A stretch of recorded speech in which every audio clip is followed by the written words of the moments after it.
Studies show that the more you trade, the worse you do. Today, we're exploring psychological reasons why humans make bad stock market traders and how you can do better. Welcome to the Lawyer Millionaire Podcast, the show where law firm owners learn to build wealth, scale their firms, and design the life of freedom they deserve. Hosted by Darren Wurz, business and wealth advisor for law firm owners and author of The Lawyer Millionaire, this podcast delivers the strategies and inspiration you need to break free from the grind and become the financial success you envision. Let's dive in. What if I told you that the biggest threat to your investment portfolio isn't the stock market, it's you?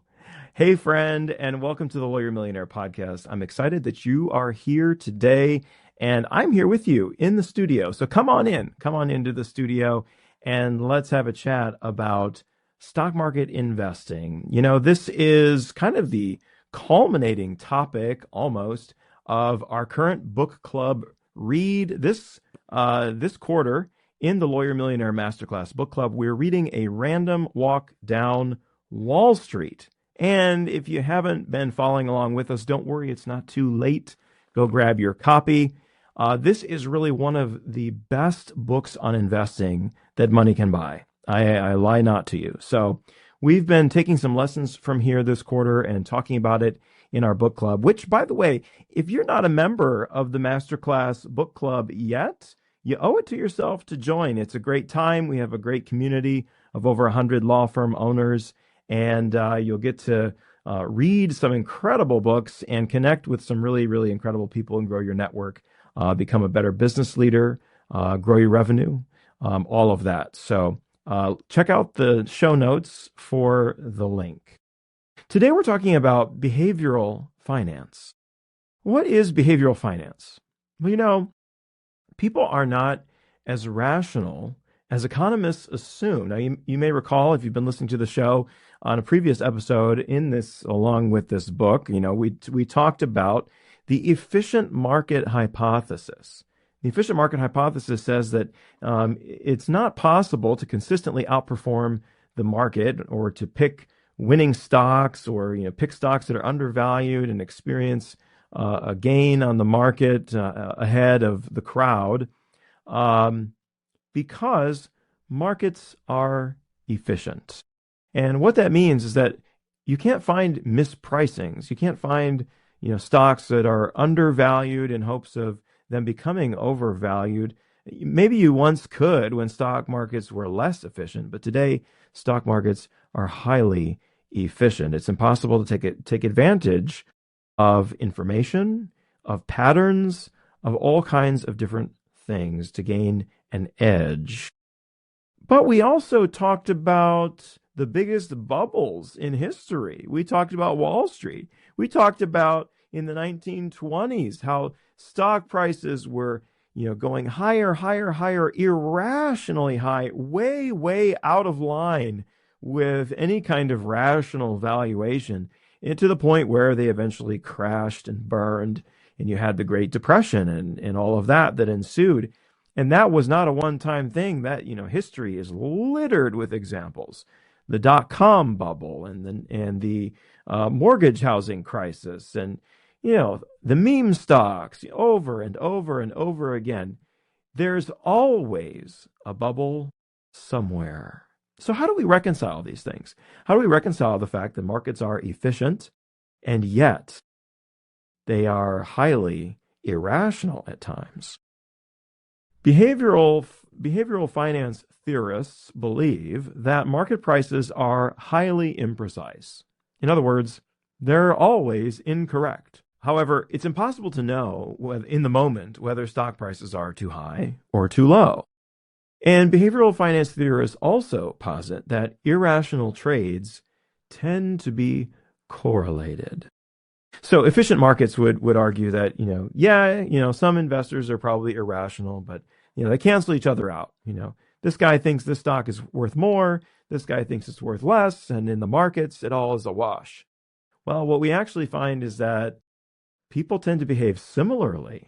And so you get these waves you get these market surges and you get these market crashes. And so that's what we mean, is that irrational trades tend to correlate. And you can't count on arbitrage to bring prices down. What is arbitrage, you ask? Okay, so arbitrage is basically a fancy word that means that big market players are going to act to balance markets, like hedge funds, for example.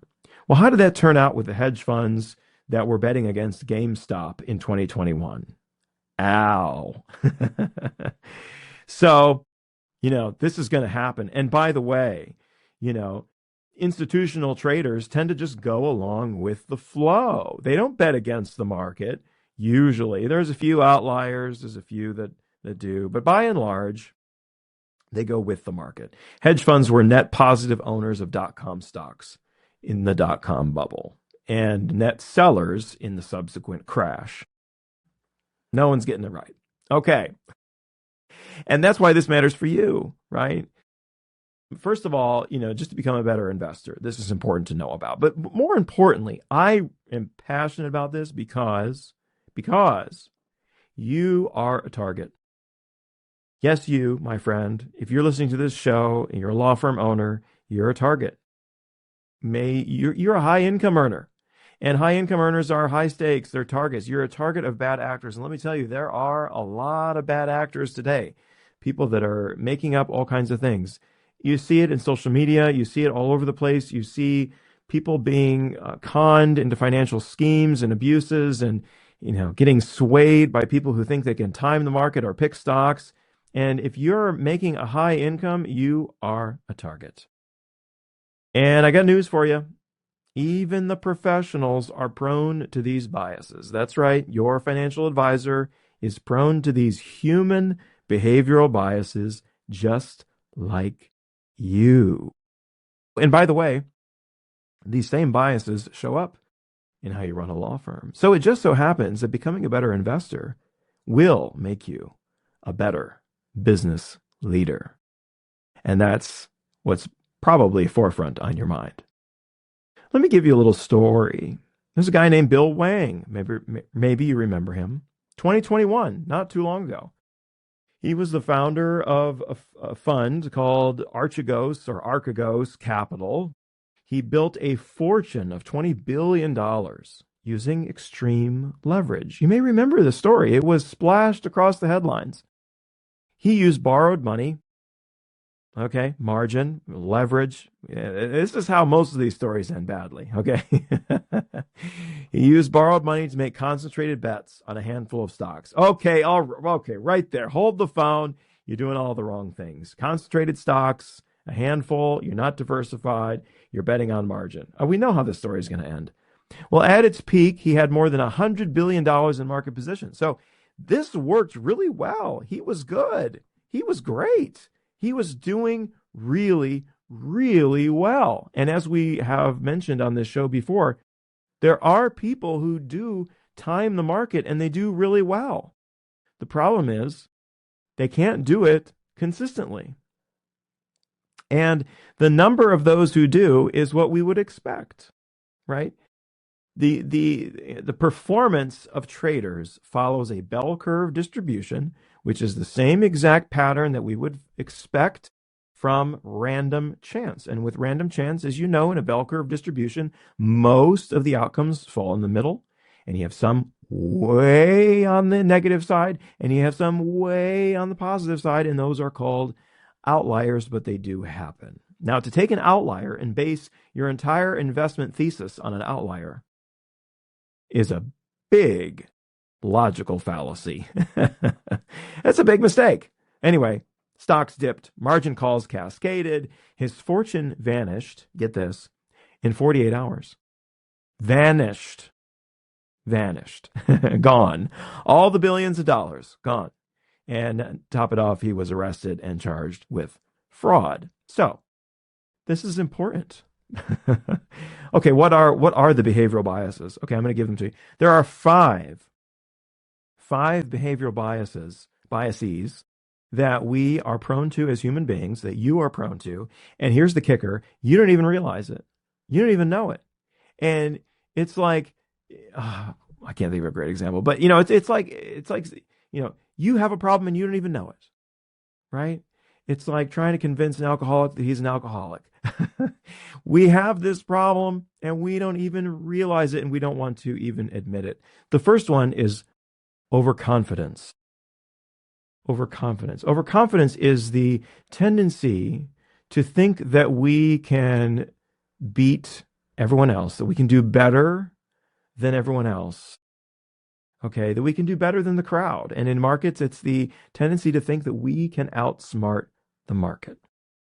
And by the way, guys, I got bad news for you. It's worse with men in general. In a study, economists examined individual accounts at a brokerage firm and found that the more individuals traded, generally, the worse they did. Wow. The worse they did, because here's what happens. The more overconfident you are, the more you tend to trade. And this is another thing they found. Men tend to trade more than women. So women tend to trade less. They tend to be less overconfident when it comes to the markets. They tend to have better investment returns. So let your wife do the investing, okay? And then another study of Robinhood clients found that the most frequently bought stocks had negative absolute and relative returns. They lost an average of 5% over the subsequent month relative to the market. So, does it pay to buy the stocks that everybody's talking about? Generally, no. A related bias, and this isn't another one, but a related concept is this idea of hindsight bias. And that is that everything looks better in hindsight, right?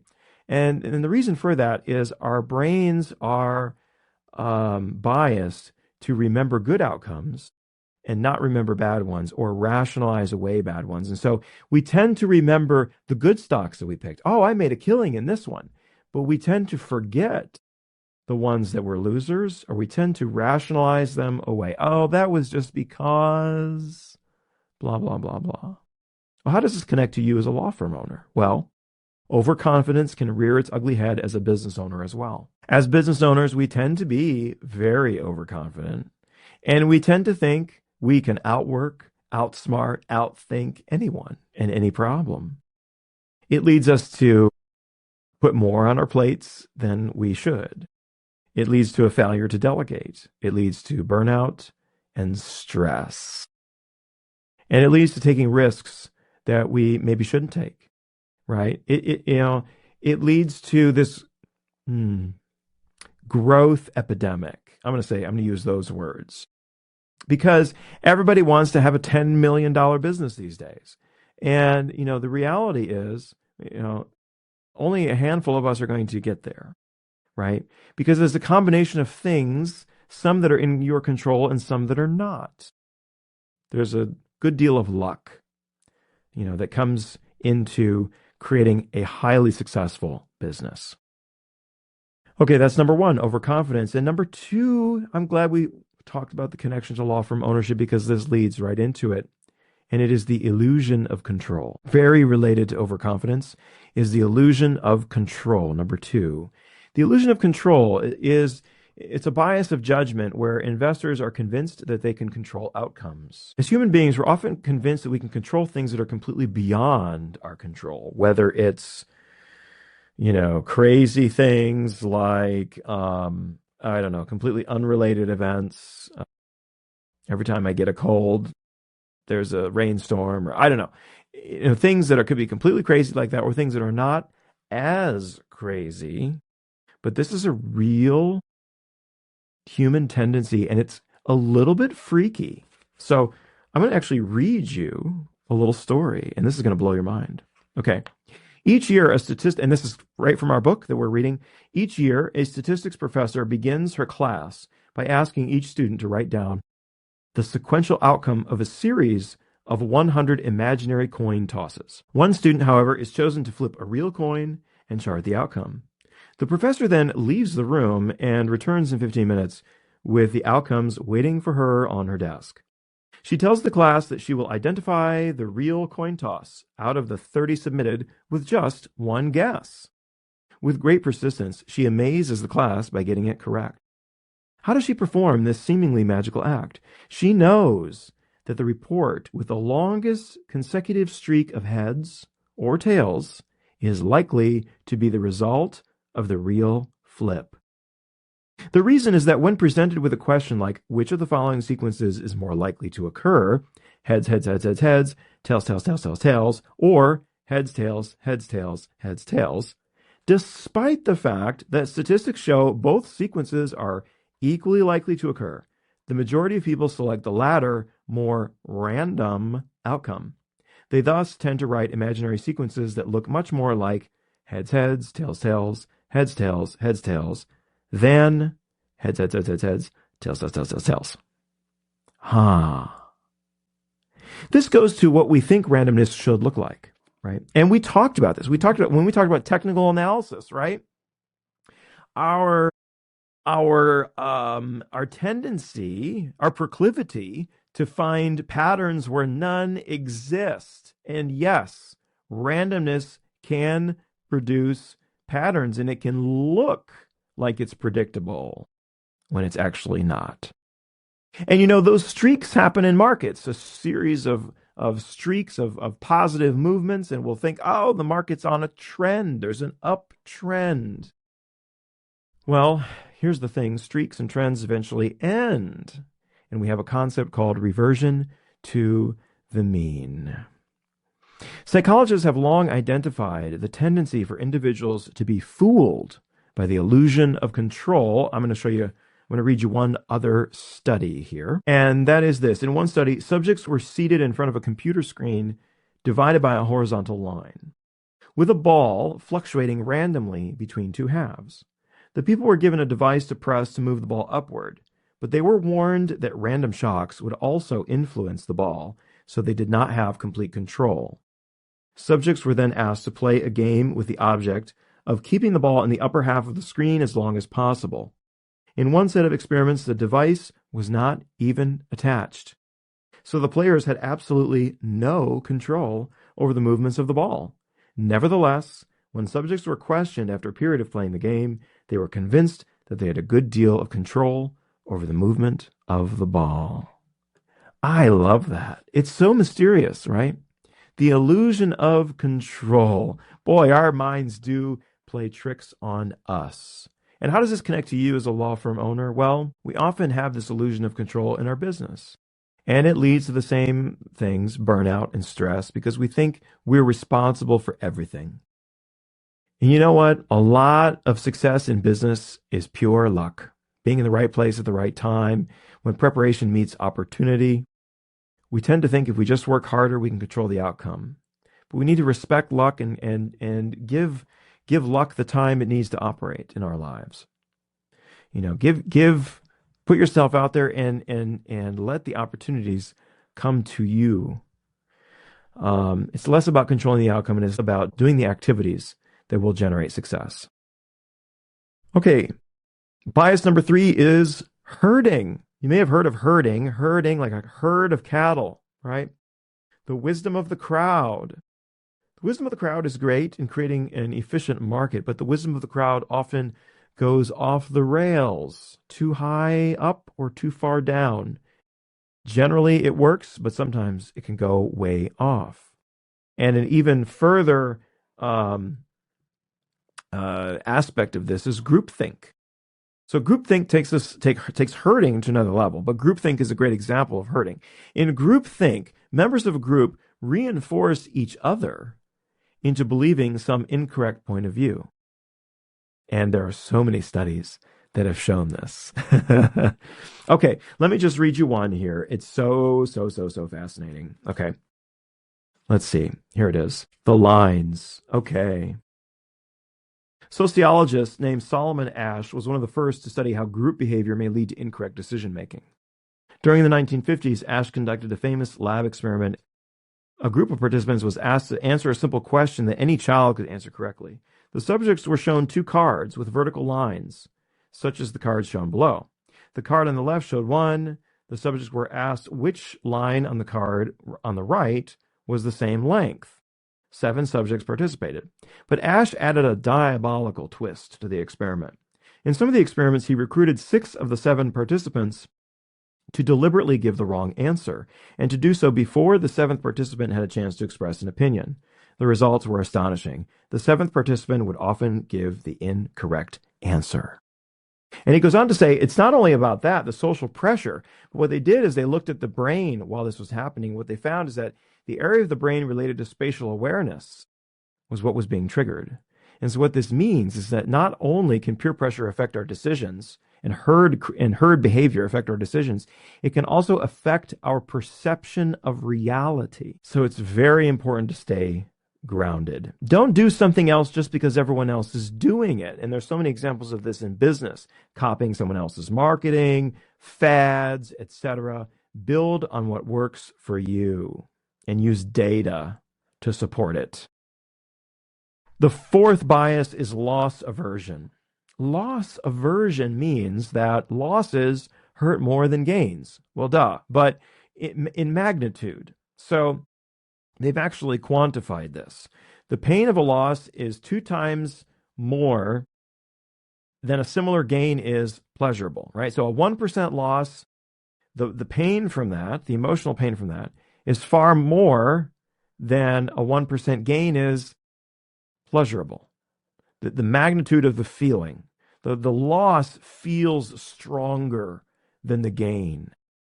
Now, what this leads to in investments is we hold on to investments that are bad investments, hoping they'll come back. Boy, I bet you have some examples of this in your law practice. Hanging on to bad clients, hanging on to poor performing team members, hanging on to that hanging on to that SEO company that's not delivering good leads. Yeah. Ineffective strategies. How often do we hang on because of our loss aversion? Because cutting it loose would mean to admit a loss. If I just hang on a little bit longer, this is going to turn into a great win for me. And maybe it won't. Okay, the last one is pride and regret. Pride and regret affect our decision-making very strongly. We don't like to admit defeat. We're hesitant to sell losers, thinking they'll come back, or we'll regret it if we miss out. Very similar to loss aversion. We don't want to admit when something isn't working. Friend, what in your law practice, in your business isn't working? As we go into the end of the year here, what are you doing in your business that's just not working, that's not serving you? That's a great question to ask. Cut it loose. Let's go deeper. Let's go back through these and let's talk about how you can be a great, highly successful investor by avoiding these psychological biases. How do you avoid herd behavior? Have a disciplined strategy and stick to it. Fund inflows are highest at their peaks and fund outflows are highest at their bottoms. The crowd is wrong, my friend. But it's impossible to know in the moment whether how wrong the crowd is or if the crowd is wrong. But the crowd is often wrong. Number 2, avoid overtrading. Stop making changes. Stop trading in your account. A better strategy would be to buy and hold. Buy and hold. Hodl. If you do trade, okay, sell the losers, not the winners. Cut your losses and let your winners run, as the old adage says. Because those winners can run for a long time and the losers can stay losers for a long time. And the best winner, my friend, is the S&P 500. A nice, largely diversified strategy. Get all 500 of the largest companies all in one shot.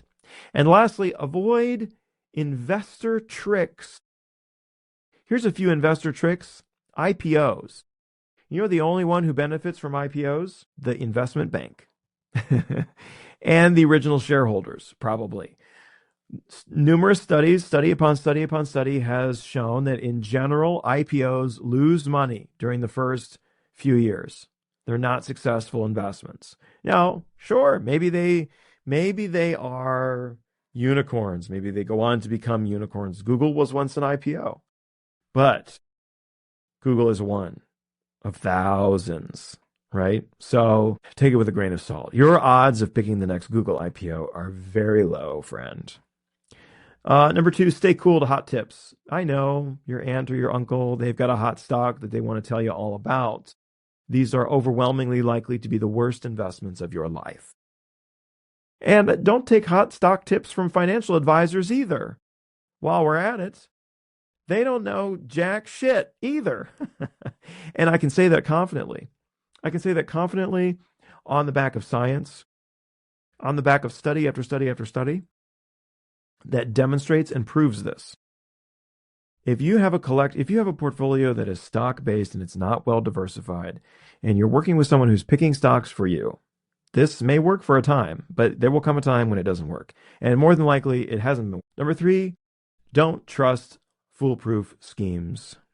Oh my God, there are so many nowadays. Open up social media and everybody's a freaking life insurance salesman trying to pitch indexed universal life or cash value life, or everybody's a day trader doing a TikTok live about how to spot wedges and heads and shoulders and blah, blah, blah, blah, blah. Okay. If 15-year-old Johnny is such a stock whiz, why is Wall Street not picking him up? Why is he not running the biggest hedge fund on Wall Street? I'm just asking for a friend. And more importantly, if something's too good to be true, it probably is. You know, if some guy's telling you that he can outperform the market, don't believe him. Maybe he will. Maybe he'll be one of the 1% that do. But there's a 99% probability that he won't, and that you will lose money, or you won't reap from the generous rewards that the market provides. And worse than that is it might be a scheme. Bernie Madoff was the largest Ponzi scheme ever. He offered safe returns in the neighborhood of 10 to 12%, nothing outrageous. And don't count on regulators to help you, because even the SEC didn't act when it was warned. It took a long time. You know, I've been there, my friend. I've been there. I've done it. I've made the mistakes. So I'm here to tell you not to make the mistakes.